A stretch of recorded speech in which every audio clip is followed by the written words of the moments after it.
afternoon. Today we are going to live for 90 minutes with the most towering literary figure of the English 18th century. A big, noble, stubborn, eloquent, scrofulous hulk of a man, Dr. Samuel Johnson. This is his greatest work, and this is a first edition that he probably handled. The first comprehensive dictionary of the English language, put out after 7 years of enormous drudgery, during which he went without food and sometimes went almost blind. That is the stamp of man that we're going to see and hear today through the eyes and ears of James Boswell, whose Life of Johnson has been put into play form by James Lee. As Johnson, you will see Peter Ustinov, who is currently playing the lead in his own play, Romanoff and Juliet, and as Boswell, Kenneth Haigh, the young English actor who is starring in the imported play Look Back in Anger. Here are 3 scraps of paper, all of them over 200 years old and all in Boswell's handwriting. They may explain how an anonymous Scotsman, 23 years of age, could become as famous as the man he immortalized. Here's an item. 31st of March, 1779, Mr. Broughton said today, "The difference between English and French girls is between beef and a dessert." Not a tremendous joke, but Boswell put it down as he put down everything he heard of Johnson. Like this: Dr. Johnson could not bear to be called Dr. Johnston. I hope you can see that. Because, he says, that is the Scotch name, so he writes off to some friends and says, "Pray do not put a T in the middle of his name. It is impaling him." Now, Boswell's desire to collect living impressions was not just a hobby. It was a mania. He stuck at it night and day for 21 years.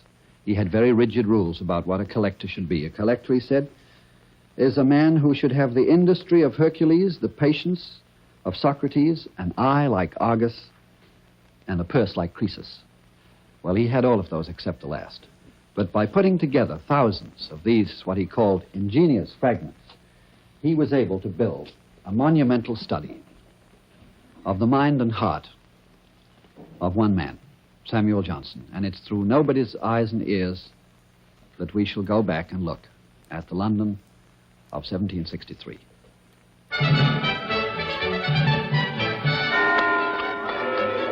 My glorious London never ceases to delight me.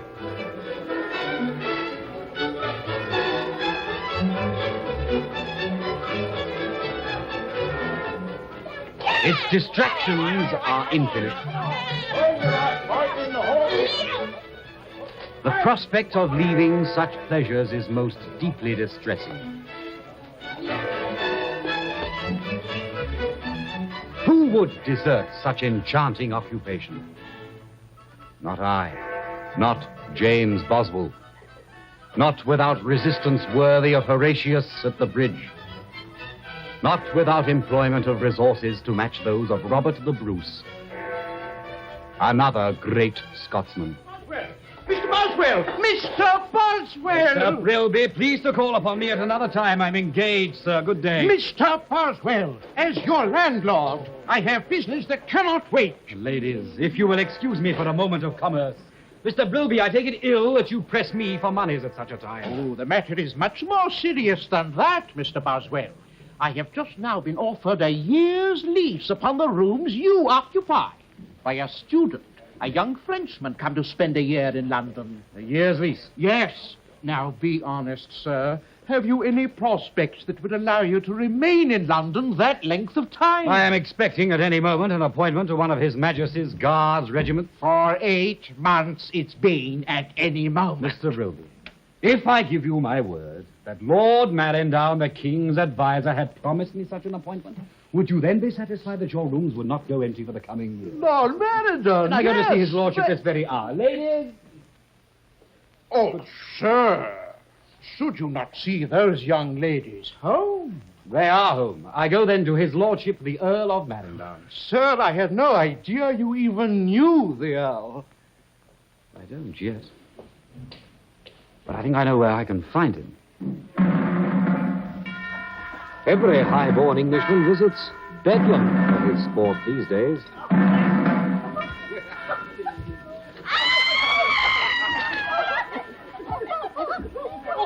The insane at Bedlam, with their strange contortions, are always amusing.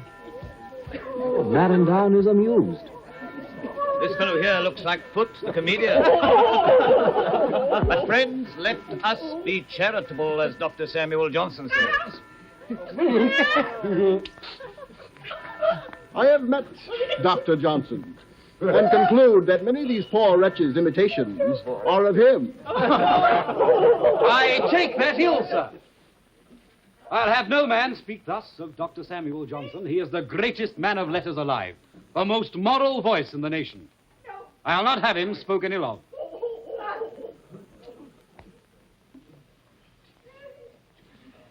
I agree with you, sir. I, too, count myself fortunate to be a friend of Samuel Johnson. Come, Lord Marandown, you don't need to tell me how close you are to Dr. Johnson. Have we met, sir? I've caught you up, your lordship. You don't remember me. In the company of Dr. Johnson. Now I ask you, when else would we meet? My apologies, sir. James Boswell, Esquire. Sir. And how has it been since last we met? My writing goes well, though I seek now a means of staying in London that I might continue it. How fortunate that we meet today. I am seeking a commission in a guards regiment. A word from you to His Majesty would be so helpful, and I know Dr. Johnson would be very pleased.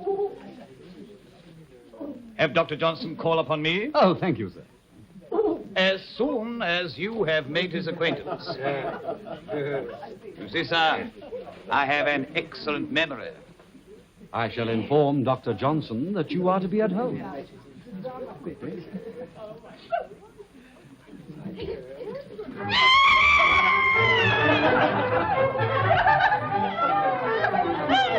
So I have but one hope.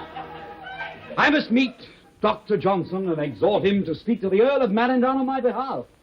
You, sir, and Mrs. Davies are my closest friends.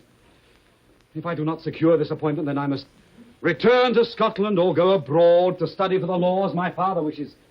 In either case, I shall not be in London, and I would rather die.